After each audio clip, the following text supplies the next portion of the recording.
Radio 4. It's 2 minutes past 12, and now you and yours.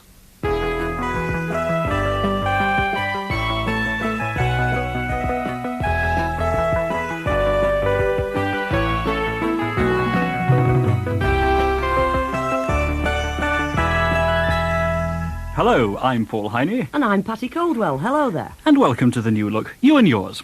Two new faces to the programme, and we're very pleased to be here.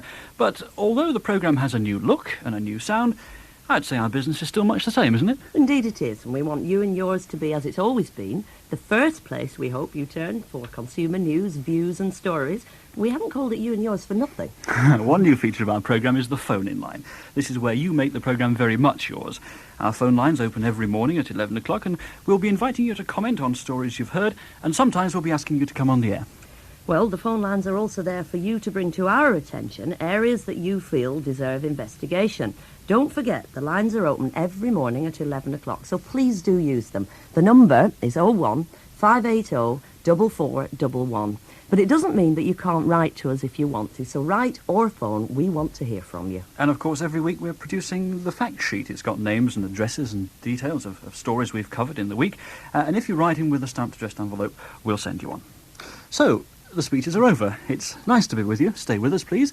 On the programme today... The loan sharks, the illegal moneylenders, the little fish of the money-lending business with the nasty bite. Julia Piper's been investigating them. Thousands of people are now in the hands of illegal moneylenders and being charged extortionate rates of interest. We'll be asking what's being done to help them. And can we twist your arm, as they say? Cheryl Armitage certainly can. I've been looking at a new book which aims to teach women a few dirty tricks to defend themselves against attack.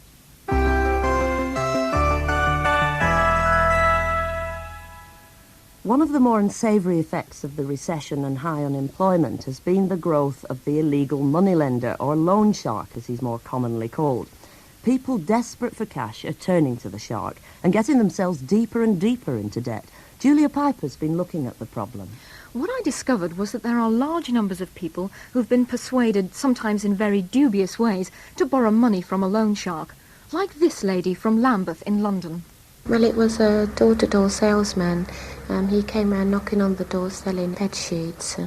I liked the sheets and I bought one from him, and I had to pay £1 a week. He used to come round every week, and I took another bed sheet off of him, and that went on the card, and the payment went up to £2 a week. Now, it was my little boy's birthday, and I asked him if he could bring something round for my little boy.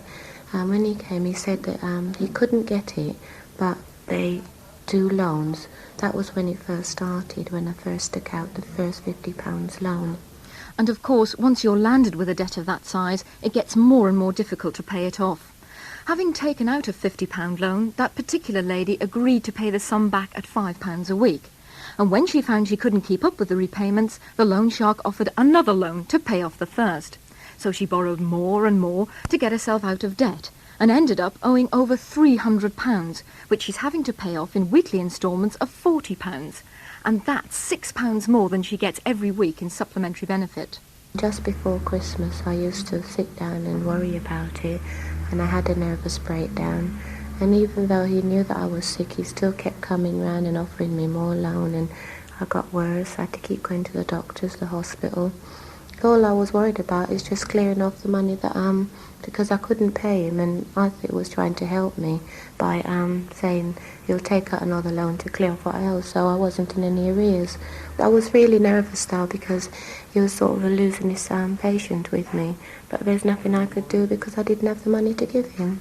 Well, that's an awful vicious circle, Julia. Is this sort of thing typical? Yes, I'm afraid it is.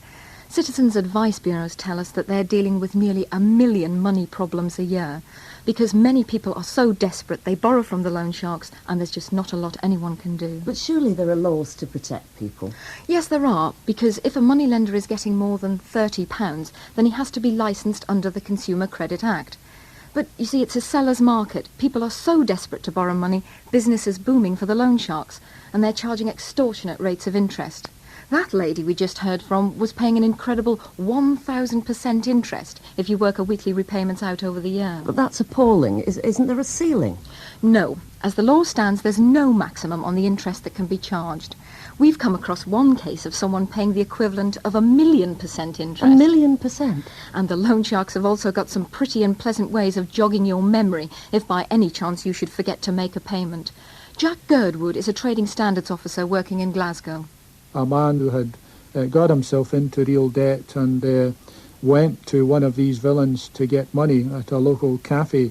Having borrowed the money and then found himself unable to pay, he was treated to being stripped naked and chased around a room with a knife, just to remind him that he owed them money. One other case we've heard of late was a woman who was reminded by having her initials carved in her arm to remind her that it might be her face the next time. And when it comes to actually collecting the debt, it's all done cloak and dagger style with a couple of heavies at the door keeping an eye open for us or the police. There's violence if someone seems to be falling behind with their payments and they don't seem to be making an effort to meet their payments on one particular week. They may well receive a warning. If they still fail to pay, they may well receive that warning in stronger terms, like having their head knocked off the wall to remind them they haven't made a payment.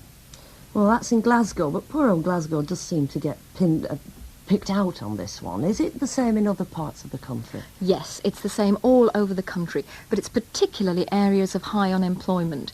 For instance, Lambeth in South London, where I talked to Bob Bailey, a trading standards officer in the borough. This particular moneylender was operating on 7 council estates throughout the borough, so we think it's part of, if you like, the tip of the iceberg. We think it's part of quite a widespread problem. They operate on a word-of-mouth basis, and they will get their customers by introductions from existing customers. People on low incomes, those dependent on state benefits, old age pensioners, single parents, the unemployed, people who haven't got access to a steady, large income, and therefore their credit rating to get the traditional legitimate forms of credit would be pretty difficult for me to get it. Another of Lambeth's trading standards officers is John Jose, and he told me the sorts of things people are getting into debt over. Rent, fuel, high purchase, credit sale, and of course moneylenders. Have you ever been there when a loan shark has come and threatened somebody? Have you ever been on that kind of conversation at all? I've been at the end of a telephone conversation to an old age pensioner who was existing simply on her old age pension and who had, by a system of topping up from the moneylender, which of course the moneylender encouraged, ended up owing them or agreeing to pay £20 a week out of her old age pension. And I was there when the phone call from the moneylender came to her, and she turned 3 shades of white and was shaking at the end of this conversation because they threatened to come round at 20 to 8 on a Saturday morning and remove all her furniture. We offered to sit with her for as long as we possibly could, inform the local police station. Once the moneylender had discovered that we were involved, he didn't actually take her furniture, but she went out promptly to buy some new locks for her front door. But new locks aren't really going to stop the bullies forcing that lady to pay up, are they, if they intend to make her? And trading standards officers can't guard people, can they? Well, that's the trouble. They can't be there 24 hours a day to guard the victims. And anyway, most people don't like admitting they're in debt, and therefore they don't go to the trading standards officers in the first place and ask for help. That's it. Which means they don't know what their rights are. They're so desperate, they even offer the loan shark their social security benefit books as surety against the loan. Bob Bailey again. On the day of payments, the moneylender would duly turn up at the customer's house, drive them round to the local post office where the order was payable, wait outside whilst the customer went in to cash the order and was waiting outside for the money and the benefit book when the person came back out. Absolutely illegal and a criminal offence under the Social Security Act. But if these sort of abuses are going on and they're clearly illegal, why isn't anyone doing anything to stop them? Well, Jack Girdwood, trading standards officer in Glasgow, is keen for the law to be changed to give greater protection to borrowers. We need to make sure that money lending of all sorts requires to be licensed. Within a trade or business situation, if someone loans a penny, they should be licensed. That's my feeling. I think there is a gap in the law. Small money lending can escape the Act, and I think it all should be covered within the Act. It would clarify the problem for us, because often we find a situation where there's merely a £10 or a £20 borrowing, and that's not outside the law. But we often find that is, in fact, once we look at it, is compounded because the individual has borrowed on borrowed on borrowing. And we feel that money lending totally should be within the law and governed by licence. Well, that was Jack Girdwood, Trading Standards Officer in Glasgow. But surely the real problem is the extortionate rate of interest the loan sharks are charging and, as we've heard, getting away with. As far as we can discover, they'll continue to do so, as there are no plans to introduce a legal limit on interest rates. I spoke to Clive Newton, Head of Consumer Affairs at the Office of Fair Trading. They're the people responsible for the issuing of licences to moneylenders, and if anyone's to recommend changes in the law, it should be the Office of Fair Trading. So why aren't they doing something about high rates of interest? Far from being inactive or unwilling to act, in any case in which evidence comes before us in respect of a licensed trader, we will take action. In any case in which adverse information about unlicensed trading activities or unfair trading, if it's brought to the notice of the Trading Standards Departments, they will do what is appropriate and pass on material to us. But it's clearly not enough, is it? The difficulty is getting people to come forward and give evidence. We can only act, Trading Standards Departments can only act if evidence is given to them to enable them to take whatever is necessary in terms of proceedings or whatever else. Well, are you in the clutches of an illegal moneylender? If you are, or you have been and managed to escape, we'd like you to call us with your experiences. The phone line is open now on 01580 4411. You may not want your name to appear on the air in this particular case, and we can understand that, and we can promise you that although we shall take a note of your name when you ring, if you ask to remain anonymous, if mentioned in the programme, we shall respect that wish. Tomorrow we'll be returning to the loan sharks. We'll be looking at something called debt counselling, showing you how that might help, and also offering practical advice on how to get yourself out of the mess. In the studio, South London Trading Standards Officer John Jose will be back, and from Birmingham, Chris Gallen, who's manager of the Money Advice Centre there. They'll be here to take your calls tomorrow on 01580 4411.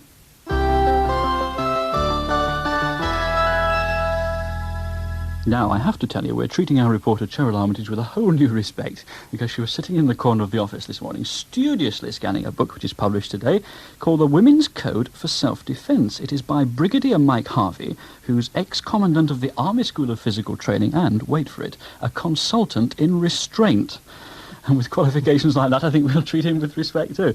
The publication of this book comes at a time when attacks on women are now running at over 16,000 a year, and that's in London alone. So, Cheryl, tell us, what is in this book? Well, it reminds me a bit of a cross between a car maintenance manual and one of those photo story magazines. Although you only get a slim little volume for your £2.95, you do get a fearsome number of attack and defence permutations, demonstrated by an attacker with the statutory stocking overhead and an attackee who I'm sure is the Princess of Wales. In total, it looks into 17 types of attack and offers 24 ways to defend yourself from them. And that's where the resemblance to a car maintenance manual comes in. If you're attacked, I'm not entirely convinced that you'd have the presence of mind to decide whether it's a one hand at the throat, standing, page 12, or a hand on the chest stroke breast, page 37, let alone remember to 1. Kick the assailant in the groin with your right foot or knee, 2. At the same time grasp the hand at your throat with the hands on the base of the hand with your and etc. Brigadier Harvey, thank you for joining us. But quite honestly, if someone wants to learn self-defence, aren't they better off going to martial arts classes than trying to follow this book? No, if you read the book actually in depth, you will find that we do recommend training in a martial arts club is an advisory step to take. But if you have no opportunity or the will or the time to go to a martial arts club, then this is, shall we say, a shortcut. But the police do say that unless you can be really sure of defending yourself properly, you're best just to give in. If you were learning to drive your car with L plates, you wouldn't go on the road at all, would you? Because you weren't allowed to drive. You know, you're a bad driver, so you don't go on the road. Now, I think that that is not the right attitude at all. The book really is based on all the precautions one can take, the avoidance of getting in the wrong situation, and how to release yourself and escape. It is not a book which is trying to teach you how to punish the opposition. It is something to teach you how to get away. Now, the molester or the burglar relies on opportunity, stealth and surprise. Well, clearly, with sensible precautions, you can reduce opportunity by 80%. So that is the first critical factor, and this is the advice that the book is giving. Now, the mugger relies on stealth. So clearly, even a simple thing like noise or throwing a heavy object through a window in a block of flats would bring immediate support. In fact, as one lady said to me the other day, if I shout for help, all the brave men of today won't come, but if I shout fire, fire, fire, somebody will actually come to put it out, which seems to be a very sound advice. The mugger also relies on a carefully rehearsed plan, and therefore he tries to affect surprise. So if you can take the initiative from him, once that initiative is lost, the surprise becomes on your side. I think the thing that worries me a bit about it is that some women are going to read this book and they're going to practice the movements a few times with their boyfriend or husband, and then they're going to feel that they're safe enough to go out at night and take risks. Yes, well, I think that would be a misconception, because in the book it does clearly say a comprehensive knowledge is of no use to you, but you must have a reflex response in a practical situation. Therefore, if you are to react under conditions of stress, you have got to practice the thing so that you do not freeze at the critical moment. I don't want to appear sexist, Brigadier, but don't you think it's inevitable that most women will, in the end, be defeated by a stronger and determined man? If it becomes a rolling about on the ground situation, they may, but remembering that a woman is fairly agile, her posture and intelligence gives her the advantages against pure strength of the brute force of a man. It's legion, the number of times that women have actually escaped or brought the assailant down. And the object of this book is to break free quickly to release themselves. Any danger here of giving the key to the burglars? I mean, are other muggers going out really. to buy this book? Well, they can, of course, but I don't think that the way the book is worded and the information in the book will lead them to treat it as a textbook for guerrilla warfare. Aren't you better off simply staying indoors and not going out at night? Do you go out at night yourself? As little as possible. Well, right. Well, that is the answer. You're cutting down the opportunity, aren't you? Final question, Brigadier. Is it any good for men? Absolutely the same applies. Good. Yes. Thank you very much. Thank you for joining us. Well, now, we still intend to keep you up to date with all the news in the consumer world. If there's a change in the law or something you ought to know as a customer, we hope you'll hear it first on You and Yours. So here with me today is Leslie Robinson. There now seems to be some doubt as to whether the scheme to give old age pensioners in Sheffield TV licences for 5p will get Home Office approval. Under the scheme, Sheffield City Council were going to employ paid wardens to visit pensioners in their own homes and thereby qualify them for concessionary licences. But David Mellor, the junior minister at the Home Office, has warned that the council doesn't have permission to operate the scheme and may not necessarily get it. It takes an average of 2 years from parents suspecting that their child may be deaf to getting them the essential hearing aids and other facilities they need. The National Deaf Children's Society say their findings just published are most disturbing and cause major concern. They say that early diagnosis of deafness, provision of hearing aids and speech training are essential if deaf children are not to be severely handicapped. The Family Planning Association have today appealed to GPs and family planning doctors to make morning-after contraception available on the National Health Service. The FPA's General Secretary, Alistair Service, said wider knowledge and use of post-coital birth control will reduce the need for abortion. They've sent a statement to doctors and family planning clinics stressing that post-coital contraception should be used for emergency use and not as a regular method of birth control. The British phonographic industry, who make pre-recorded sound cassettes, have warned music lovers that many so-called stereo cut-price cassettes are distorted, muffled or in mono. Some will have complete tracks missing and some have no music on at all. The BPI say customers are being duped by a new wave of cassette piracy. They advise that buyers should examine the labels, as most pirate tapes give no copyright or trademark details. British holidaymakers are going to find fewer extras in brochure prices. From next year, the Tour Operator Study Group, who represent 3/4 of British package tour business, will be including airport departure charges in the total price of European holidays. Departure charges include airport taxes and charges for airport security. The tour operators say that the only extras holidaymakers will now face will be insurance, hotel and flight supplements.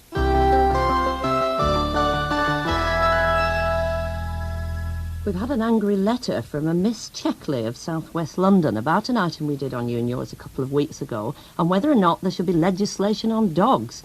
Well, she obviously wanted to get it off her chest. She told us, "Can you tell me why dogs are so sacred that they should not be put down? In my opinion, stray dogs should be put down immediately, and places like Battersea Dogs Home should cease to exist." Well, I suspect there's no shortage of people ready to tell her why dogs are sacred.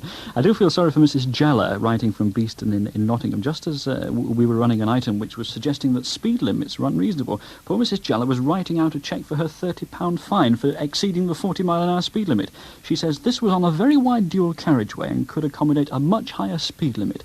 I've been driving for 16 years and this is the first blot on an otherwise clear record. She says, I've always thought for a long time now that on many roads the limits are unreasonable. I'm afraid, Mrs. Cheller, when you've just been done for speeding, you always do. But thank you for your letters and keep them coming.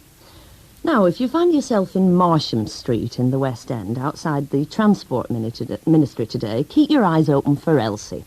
If you walk up to her and press her button, she'll talk to you. In fact, Elsie is a talking bus stop for the benefit of the blind and partially sighted. Well, after her day out in London today, she'll go on trial in the Bristol area later this year. But down at the bus stop in Marsham Street this morning, our reporter Rosie Kempson discovered that Elsie is a friendly old soul. Good morning. The time is 10:23 a.m. Bus routes using this stop are the number... Elsie's voice comes from a large green box with a button at the bottom which says Press for Bus Information. She's been developed at the Department of Transport's Traffic Control Division at Bristol. One of the engineers in charge there is Ray Ham.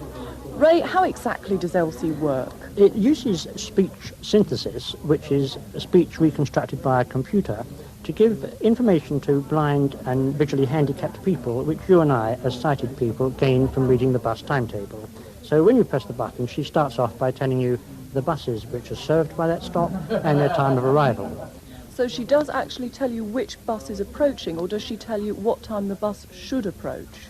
She tells you both. Initially, she tells you which time the bus should approach by the timetable. Of course, the bus may be late, but then the blind person is in no worse a situation than you or I of believing the timetable. But then she actually identifies the number of the approaching bus. It says on Elsie, press for bus information. I mean, presumably anybody could come along and press it, including youngsters who might try and vandalise Elsie. How can you deal with that problem? Initially for the trial, we are using equipment which has been proved to be reasonably anti-vandal resistant on the street. The green box you refer to is in fact an adaptation of the normal push-button box from a pedestrian crossing, and these, touch wood, do normally survive. What about people who live nearby Elsie? If you've got a house right by a bus stop, she's a bit noisy. Yes, this is a very fair point. During periods when she's not speaking, she listens to the level of ambient sound, whether it's noisy or quiet, and when she speaks, she adjusts her sound level. So if it's noisy traffic, she speaks quite loudly, and in the dead of night, she will whisper. She is a very discreet lady. And how many bus stops is she going to be used at in the trial to begin with? Initially, the trial is going to be in Weston-super-Mare. It will be at about 12 stops. And what happens after that? Does she go in use throughout the country? Hopefully, if it's successful, and we shall be guided totally by the response of disabled people. If they find it successful, or we can adapt it so that they do find it satisfactory, then I'm quite sure it will be coming into wider use. I hope so. Well, that's Elsie from the engineer's point of view, but what about the consumer? David Mann is president of the National Federation of the Blind, and as somebody who's partially sighted, he's been closely involved in Elsie's development. David, how do you feel about the way Elsie's turned out? I feel very pleased, very encouraged by the way Elsie's turned out. I think once it becomes established, it's going to be a tremendous help to a wide range of visually handicapped people, from the totally blind to those with quite a bit of useful sight, but not enough to pick out small things such as bus numbers. It will give confidence, it will take the strain out of waiting. What about Elsie's voice? Do you think she's clear enough? Visually handicapped people are often more used to synthetic speech than other people because we already have talking clocks and talking calculators. It probably will take a bit of getting used to for a lot of people, but I think on the whole synthetic speech these days is much better than it used to be, and I don't think it'll cause too many problems in the long run. The number 34 next bus due at 10:58. I regret that buses are... Now we've got the bus stops talking, we can start work on the conductors. Before we go, can I remind you that tomorrow we'll still be on the trail of those loan sharks. We'll have experts in the studio to take your calls. And we'll be investigating slimming products. Are they worth the money? You and yours, tomorrow, 12:02. You and Yours was presented by Pattie Coldwell and Paul Heiney, and produced by John Getsgood.